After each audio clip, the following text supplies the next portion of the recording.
आपल्या भारताचे लोकप्रिय प्रधानमंत्री माननीय नरेंद्र मोदी साहेब, महाराष्ट्राचे राज्यपाल महोदय, महाराष्ट्राचे मुख्यमंत्री एकनाथराव शिंदे साहेब, उपमुख्यमंत्री देवेंद्रजी फडणवीस साहेब, केंद्रीय मंत्री, केंद्रीय राज्यमंत्री, महाराष्ट्राच्या मंत्रिमंडळातील सर्व उपस्थित असणारे मान्यवर, खासदार, आमदार आणि आज मोदी साहेबांचे विचार ऐकण्याच्या करता वर्ध्याच्या कानाकोपऱ्यातून आलेले सगळे माझे बांधव, भगिनी, पत्रकार मित्र आणि माझ्या तरुण मित्रांनो, वर्ध्याच्या ऐतिहासिक पावनभूमीत देशाचे लोकप्रिय पंतप्रधान आदरणीय नरेंद्र मोदी साहेबांच्या शुभ हस्ते आज महत्त्वाच्या योजनांचा शुभारंभ तसंच प्रकल्पाचं पायाभरणी होत आहे।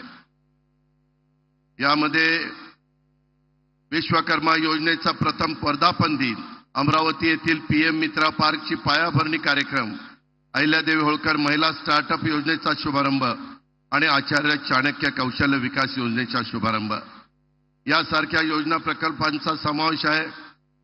या कार्यक्रमाच्या निमित्तानं आपण एवढ्या मोठ्या संख्येने उपस्थित राहिलात त्याबद्दल मी आपल्या सर्वांचं मनापासून स्वागत करतो।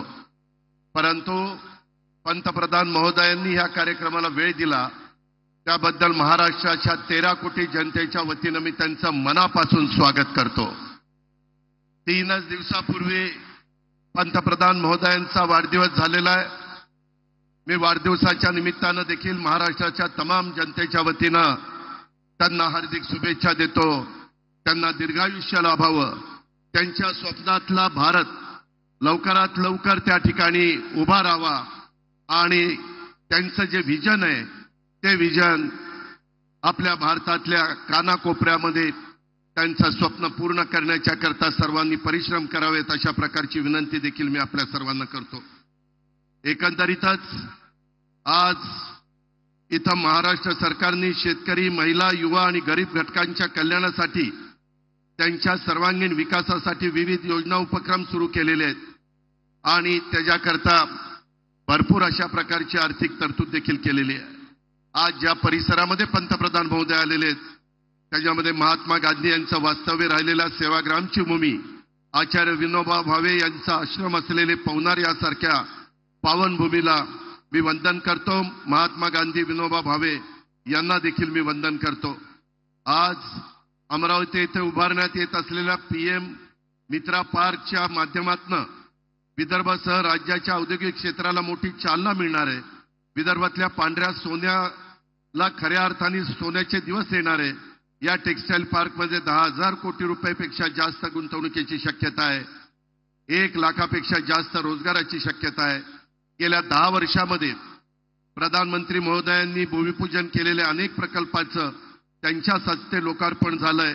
देशात अत्यंत कमी कालावधीमध्ये गतिमान पद्धतीनं पायाभूत विकास प्रकल्प पूर्ण करण्याचा विक्रम आपल्या पंतप्रधान महोदयांनी केलेला आहे।